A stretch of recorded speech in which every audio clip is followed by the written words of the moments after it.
Allez, bienvenue dans cette nouvelle vidéo. On se retrouve aujourd'hui pour un nouveau sujet. Je suis en compagnie de Women Invest. qui nous fait un plaisir de nous retrouver sur cette vidéo. En tout cas, pour moi, c'est un réel plaisir. Si vous ne connaissez pas déjà, je m'appelle Laurent Boutillier. J'ai 39 ans, ancien chef d'entreprise dans le bâtiment. Aujourd'hui, je vis pleinement de mes revenus locatifs et je vous laisse avec ma chérie. Exactement. Donc moi, c'est Maud, 40 ans. Anciennement, j'ai été conseillère en gestion de patrimoine, donc j'étais dans le domaine bancaire et ce pendant de nombreuses années. J'ai décidé de passer le cap, vraiment d'être exclusivement dans l'entrepreneuriat et dans l'investissement. Donc j'ai arrêté le salariat et c'est une bonne chose puisque finalement je suis vraiment très occupée avec tout ce que l'on a à gérer, sans compter que l'on a également une petite tribu de 3 loulous, donc autant vous dire qu'il faut être très organisé.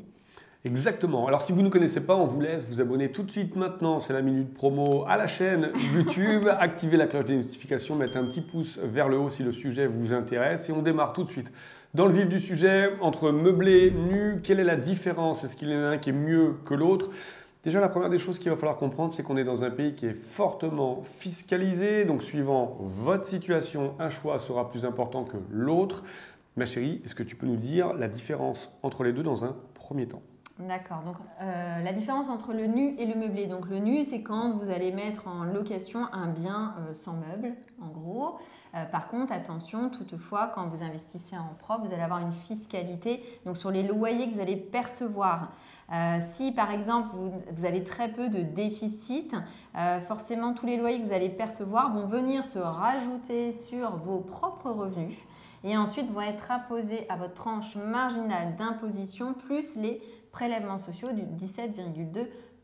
Donc autant vous dire que la fiscalité peut être très importante. Alors ça peut avoir du sens d'investir dans du nu, notamment quand on a beaucoup de travaux ou alors quand on a déjà des revenus fonciers positifs et justement on veut créer du déficit foncier et c'est une manière, si vous voulez, de pouvoir agir sur cette ligne que vous avez en positif pour pouvoir la minimiser. Donc en gros, j'ai beaucoup de travaux.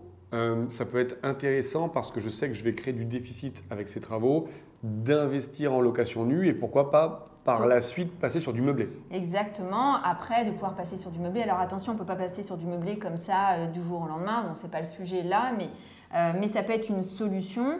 Maintenant, ce que nous, on va privilégier quand même, malgré tout, quand on démarre dans l'immobilier, ça reste le meublé. Donc d'investir en loueur meublé non professionnel, c'est-à-dire que vous allez investir dans un immeuble que vous allez meubler, mais que vous allez investir en propre, ce qui vous permettra également de minimiser votre fiscalité. En fait, pour un même bien, entre le nu et le meublé, la différence, c'est que vous allez pouvoir, sur le meublé, créer de l'amortissement. Qu'est-ce que l'amortissement ?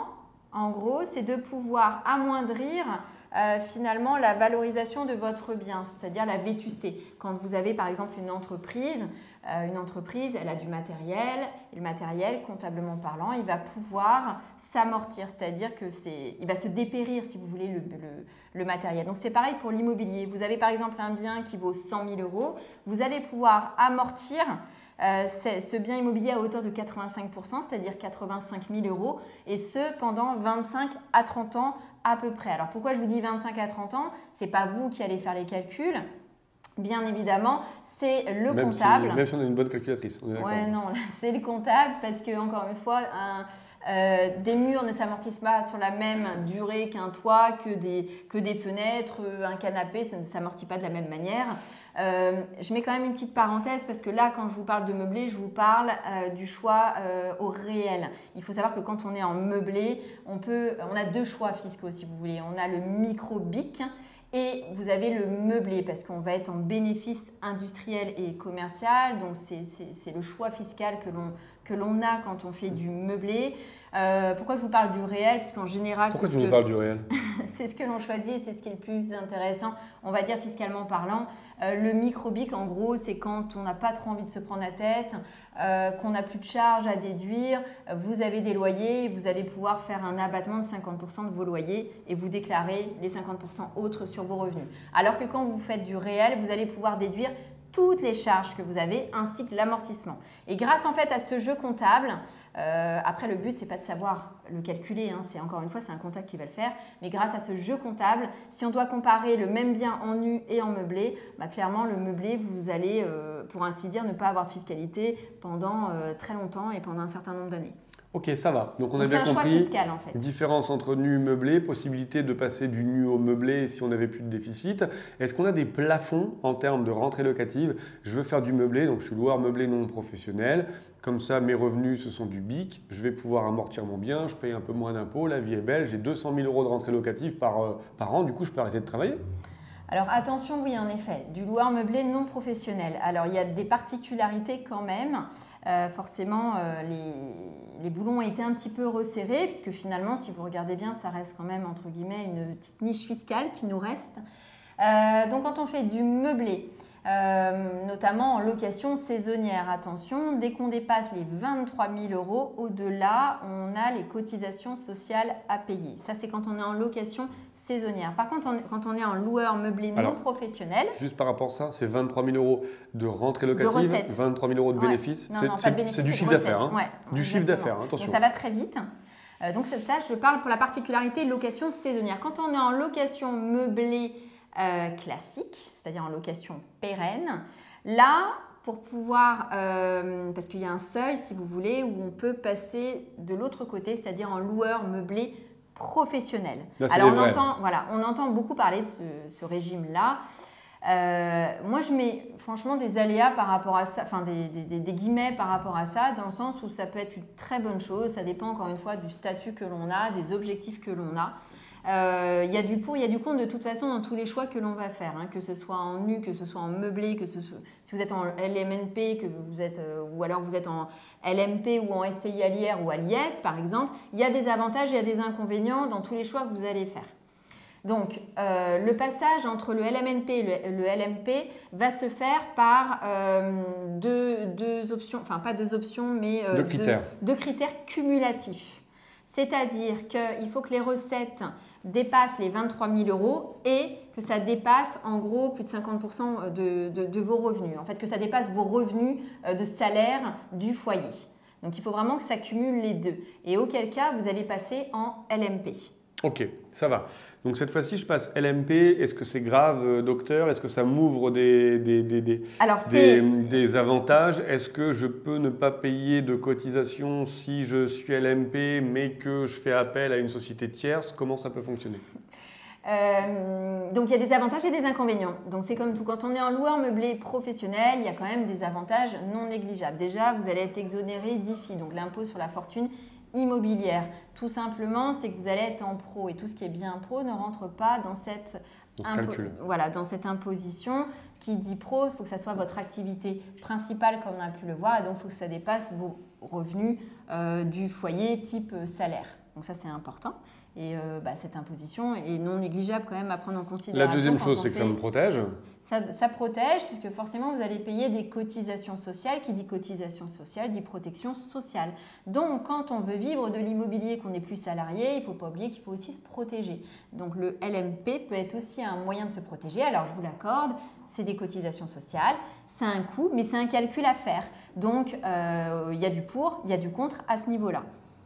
Et il y a un autre point également, c'est que quand vous faites du LMP, vous allez aussi faire de l'amortissement. Vous l'avez bien compris, on est dans du meublé.